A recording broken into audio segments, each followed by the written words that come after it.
नमस्कार, bulletins of India पर मैं सुमित पांडे आप सभी का स्वागत करता हूं। इस वक्त जो हमारे साथ मौजूद हैं बुलेटिन्स ऑफ इंडिया के डेप्यूटी एडिटर कौशल शुक्ला जी। सर, आपका बहुत बहुत स्वागत है। तो इस वक्त की जो बड़ी खबर अभी आ रही है वो महाराष्ट्र से आ रही है सर। जैसे कि हमने देखा महाराष्ट्र के पूर्व सबसे बड़े राजनीतिक दल के पूर्व मुख्यमंत्री ने प्रेस कॉन्फ्रेंस में कहा कि सत्तारूढ़ दल के एक वरिष्ठ नेता को महाराष्ट्र के गृह मंत्री के बारे में गलत सूचना दी गई, जिसका जिक्र उन्होंने कल की प्रेस कॉन्फ्रेंस में किया था। तो सर, मेरा सवाल आपसे यह है कि जो इस समय हम भारत की राजनीति का दृश्य देख रहे हैं कि बड़े बड़े राजनीतिक दल के नेता जनता के सामने मीडिया में झूठ बोलने से कतराते नहीं हैं। अगर वो कोई गलती करते हैं और तो उसका जिक्र करने के बजाय, उसको गलत ठहराने की बजाय वो उस बात का समर्थन करते हैं और एक दूसरे का बचाव करते हैं। तो सर, इस वक्त जो हम देख रहे हैं कि भारत की राजनीति और ये किस तरफ जा रही है, जो कि इस वक्त बहुत दुख से भरा है देखना कि इतने बड़े बड़े राजनेता जो जनता के सामने खुलेआम झूठ बोल रहे हैं। तो ये किस प्रकार से देखा जाएगा इसको? सुमित जी, आज मैं भारतवर्ष के राजनीतिक परिवेश की जब मैं भौतिकीय साइबर इलेक्ट्रॉनिक युग में परीक्षण करता हूं तो हमें ऐसा लगता है कि मेरे भारतवर्ष में उच्च पदों पे आसीन हमारे भारत के मतदाताओं के द्वारा विश्वास में लेते हुए बैठाया गया कि हमारे राष्ट्र का हित इन राजनीतिक व्यक्तियों के द्वारा और मेरा कल्याण, मेरे गांव का विकास इन उज्जवल छवि वाले राजनीतिक नेताओं के द्वारा होगा। ऐसा पूर्ण विश्वास के साथ उन जनप्रतिनिधियों को भारतवर्ष की स्वच्छ राजनीति की शिलान्यास रखने के लिए उन्हें उन पदों पे हमारे एक सामान्य मतदाता ने पहुंचाया। लेकिन जिन राजनेताओं से सामान्य मानव की अपेक्षाएं थी, इस परिवेश का अवलोकन करने के उपरांत तो मैं यहां तक पहुंच रहा हूं कि 1.5 साल पहले महाराष्ट्र के चुनाव के उपरांत हमारे भारत की अच्छी छवि वाली पार्टी ने भी सत्ता को हथियाने के लिए कुछ नाट्य शैली का अवलोकन समाज को कराया, जिसके परिवेश में हमारे पूर्व सत्ताधारी दल के वर्तमान मुख्यमंत्री जी जो आज यह वक्तव्य समाज को अवलोकित करा रहे हैं, क्या मैं समझूं कि समाज को बरगला करके अपनी पूर्व 1.5 साल पहले की रणनीति को साकार करने के लिए, सत्ता की कुर्सी को हथियाने के लिए, क्या ये एक प्रकार से नाटक कर रहे या हमारे सामान्य मतदाताओं की अपेक्षा के विरुद्ध उनकी भावनाओं के प्रति विश्वासघात कर रहे हैं? ये जो अक्षम्य है। मैं तो इन राजनेताओं को कहता हूं कि समाज का, राष्ट्र का हित अपने दिलो दिमाग से निकाल करके जो आप व्यक्तिगत स्वार्थ बस गंदी राजनीति में प्रवेश कर रहे हैं उस दामन को ढोलें और भारत के उज्जवल भविष्य की कामना करते हुए जनमानस की आकांक्षाओं पे सही कदम उठाते हुए उचित निर्णय लें और यह नाटक करना बंद करें। सर, जैसे कि आपने ये नाटक की बात करी कि जो भी राजनेता हैं, जो भी इतने बड़े बड़े दल के राजनेता हैं, वो ये सब नाटक कर रहे हैं, क्या इनके अंदर से जो जनता के प्रति जो इनकी जिम्मेदारियां हैं, जो इनको एक, मेरे हिसाब से इनको एक डर भी होना चाहिए कि हम अगर ऐसा कुछ करते हैं, ऐसा कुछ परिदृश्य हम जनता के सामने दिखाते हैं, तो उससे हमारे दल का और हमारे राष्ट्र का, हमारे राज्य का नुकसान हो रहा है। तो इनके अंदर से ये डर क्यों खत्म हो गया है? इसके बारे में आपका कुछ क्या विचार है? देखिए मिस्टर सुमित जी, आज के भारतीय प्रदेश के समस्त नेताओं का अवलोकन करने के उपरांत ये हमारी इलेक्ट्रॉनिक और प्रिंट मीडिया इनके वास्तविक स्वरूप का वास्तव में स्वयं दर्पण है। लेकिन आज हमारे भारतवर्ष के राजनेतागण समस्त पार्टियों के जो अपने उनके सोचने का स्टैंड था वह व्यक्तिगत स्वार्थों में ही निहित रह गया है। राष्ट्र कल्याण और मानव कल्याण की भावनाओं को भूल गए, जिसके लिए उन्हें अधिकार दिए गए जनमानस के द्वारा, उच्च कुर्सियों पे उन्हें पदस्थ किया गया।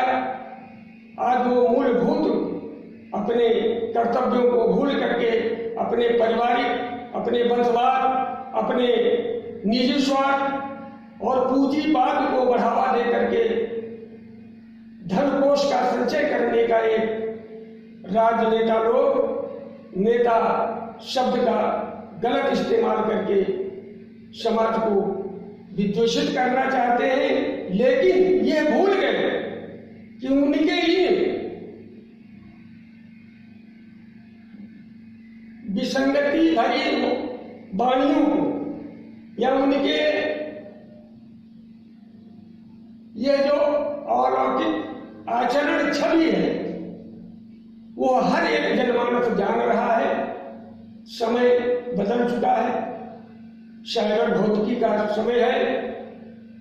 हमारे भारत का सामान्य नागरिक जागृत है, उनकी हर वाणी को अच्छी तरह से समझ रहा है और भारत हमारा विकासशील स्थिति पर है। क्योंकि यह जो भावना हमारे जनमानस के अंदर व्याप्त हो गई है कि भारतवर्ष को एक अच्छा राष्ट्र बनाना है, विकासशील राष्ट्र बनाना है, तो नेताओं के बहकावे में अब हमारी भारतवर्ष की सामान्य मतदाता नहीं आने वाला है। इनको मुंहतोड़ जवाब मीडिया के माध्यम से, भौतिकी शायरी यंत्रों के द्वारा एवं प्रिंट मीडिया के द्वारा इनको इनका अपना असली चेहरा जरूर दिखाया जाएगा, ये निश्चित है। और मेरा अनुरोध है कि जो महत्व राजनेता लोग अपना महत्व देते हैं कि मैं फला मंत्री बन गया हूं, मेरे पास फला कैबिनेट है, यह दिया हुआ तो सामान्य जनमानस का है, उनकी बकौती नहीं है। सामान्य जनमानस का तो है सर, जैसे हमने देखा सामान्य, लेकिन वो हमारे जनमानस के साथ खिलवाड़ कर रहे हैं। खिलवाड़ तो वो कर ही रहे हैं, लेकिन इस चीज को जनता नहीं जान रही है। ऐसा नहीं जो सामान्य जनमानस जान रहा है, क्योंकि इसका जो दर्पण है वो हमारी मीडिया है।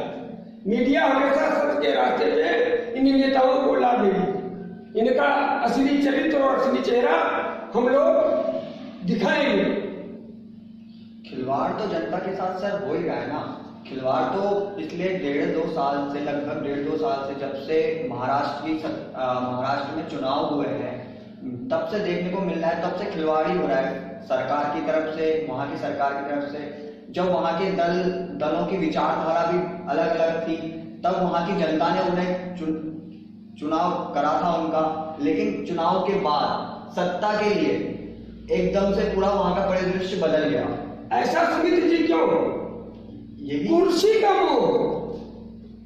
हमारे सत्तारूढ़ दल की पार्टी ने एक प्रोजेक्ट तरीके से नाटक किया। एनसीपी से अलाइनमेंट करने का क्या आवश्यकता थी अगर तुम्हें कुर्सी का मोह नहीं था? आज एक बात ने प्रोजेक्ट बनाया है, उसी प्रोजेक्ट के माध्यम से 1.5 साल के बाद आज अपनी संसद के अंदर जनसंख्या बल को कलेक्शन करने के लिए, इकट्ठा करने के लिए आप ड्रामा बोल रहे हो, ड्रामा कर रहे हो। मैं क्या समझूंगा? मैं तो यही समझूंगा कि 1.5 साल पहले आपने जो प्रोजेक्ट बनाया था उसको आज साकार रूप से आप प्रेषित कर रहे हैं। सर, आज के इस समय में इन राजनेताओं की जनमानस के प्रति जो नैतिक जिम्मेदारी और मनोवैज्ञानिक जिम्मेदारी क्या है? देखिए सुमित जी, हमारे भारतवर्ष के जनप्रतिनिधियों की संपूर्णतया जिम्मेदारी होती है कि वो जनमानस के कल्याण के लिए एवं राष्ट्र के हित के लिए अपनी स्वयं। नमस्कार, बुलेटिन ऑफ इंडिया पर मैं सुमित पांडे आप सभी का स्वागत करता हूँ। इस वक्त जो हमारे साथ मौजूद हैं ऐसी कोई ऑफ इंडिया के डेप्यूटी एडिटर कौशल शुक्ला जी। सर, आपका बहुत बहुत स्वागत है। वाणी का इस्तेमाल न करें जिससे उनका स्वयं मेरे गांव का विकास समाज में धूमिल हो, उज्जवल हो, राष्ट्र का अनहित। आज के मैं तो इन राजनेताओं को कहता हूँ, साइबर भौतिकी युग में किस समाज मानव कल्याण की भावनाओं को भूल अंतर्गत जिसके लिए उन्हें अधिकार दिए गए, हमारी बहुत सी उन्नति बढ़ोतरी नहीं है। सामाजिक जनमानस का तो है सर, जैसे हमने देखा, लेकिन इस साइबर जो है भौतिकी युग में बहुत बड़ा सुमित जी, जैसा मैं देखता हूँ मानो हमारे सामान्य जनमानव कलेक्शन करने के लिए, जो इकट्ठा करने के लिए ड्रामा कर रहे हो, उसमें क्या समझे? मैं तो यही समझूंगा कि 1.5 साल पहले आपने जो प्रोजेक्ट बनाया था उसको आज साकार रूप से आप प्रेषित कर रहे हैं कि हमारे भारतवर्ष में 5 राज्यों में चुनाव हो रहा है। जो इन चुनाव के प्रचार के मैं क्या समझूंगा? मैं तो यही समझूंगा कि 1.5 साल पहले आपने जो प्रोजेक्ट बनाया था उसको आज साकार रूप से आप प्रेषित कर रहे हैं। मेरा भारत क्या ऑनवर्ड चल रहा है, उस परिप्रेक्ष्य में सर जहाँ पे राजनेताओं की इतने बड़े मनोवैज्ञानिक रूप से बहुसंख्यक प्रति इनकी जनमानस के मध्य में प्रचार किया जा रहा है। आज इस बात के प्रोजेक्ट बनाया है, उसी प्रोजेक्ट के माध्यम से 1.5 साल के बाद आज अपनी संसद के अंदर जनसंख्या पर जिम्मेदारी अपने संरक्षण करने के लिए, इकट्ठा करने के लिए आप ड्रामा बोल रहे हो, वो अपने ड्रामा कर रहे हो। मैं क्या समझूंगा? मैं तो यही समझूंगा कि 1.5 साल पहले आपने जो प्रोजेक्ट बनाया था जिसको साकार रूप से आप प्रेषित कर रहे हैं। हमारा सामान्य जनमानस भारतवर्ष का इन दृश्यों को ड्रामा करके मैं क्या समझूंगा? मैं तो यही समझूंगा कि 1.5 साल पहले आपने जो प्रोजेक्ट बनाया था उसको आज साकार रूप से आप प्रेषित कर रहे हैं। इनको समझने के लिए बाध्य हो रहा है। कहीं ना कहीं नेताओं के साथ में हमारे भारतवर्ष की जो एजेंसियां प्रशासनिक अमला, वो भी इन नेताओं को गलत आचरण करने के लिए बल दे रहा है। लास्ट में मैं यही कहूंगा समस्त अपने भारतवर्ष के जनप्रतिनिधियों से कि वो अपने पद के अनुरूप मानो को अपनी अच्छी छवि प्रदान करे, प्रदर्शित करे और अपने भारतवर्ष को इस भौतिकी सागर कैफे के समय आने वाले 75वें वर्ष में भारत को एक विकसित राष्ट्र के रूप में प्रदर्शित करने का सहभागी बने, जिससे हमारे राष्ट्र का और स्वयं राजनीतिक प्रतिनिधियों का एवं स्वयं सामान्य जनमानस का कल्याण हो सके। यह मेरी स्वयं की सोच है, मेरा स्वयं का विवेक है। धन्यवाद सर, हमारे साथ स्वच्छ राजनीति के मार्गदर्शन के लिए चर्चा करने के लिए। इसी के साथ मैं स्वच्छ मीडिया और स्वच्छ राजनीति की कामना करते हुए अपनी बात को विराम देता हूँ। धन्यवाद।